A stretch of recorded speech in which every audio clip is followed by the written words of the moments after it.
صيام 10 ذي الحجة من العمل الصالح ولا شك.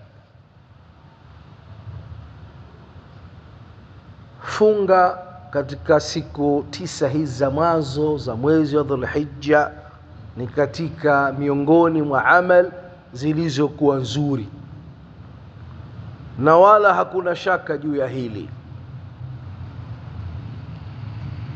Mtume sallallahu alayhi wa alihi wasallam amesema, ma min ayamin al'amalu salih fiha ahabbu ila Allah min hadhihi al-ayyam. قالوا يا رسول الله ولا الجهاد في سبيل الله؟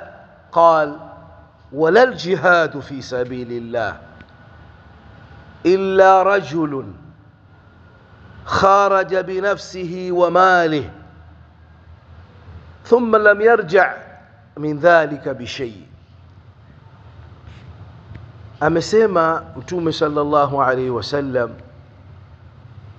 hakuna siku ambazo matendo mazuri, matendo mema yanapendwa zaidi na Allah kuliko siku hizi,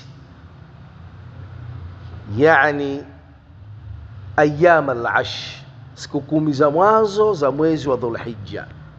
Siku 10 hizi ndugu zangu, amali yoyote nzuri unapoifanya inapendeza zaidi kuliko siku nyinginezo. Qalu, masahaba wakasema kumuuliza Mtume sallallahu alaihi wasallam, walal jihadu fi sabilillah, hata jihadi katika njia ya Allah pia?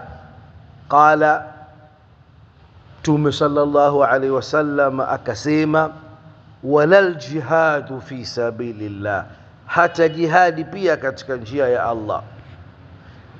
Haifiki amal itakayofanywa katika siku 10 hizi za mwanzo za mwezi wa Dhulhijja, illa rajulun, Mtume sallallahu alaihi wasallam akasema, isipokuwa mtu,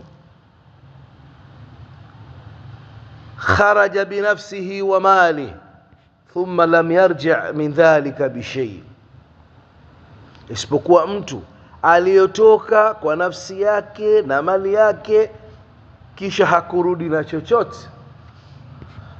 Mtu huyu ndiye peke yake atakayemzidi mtu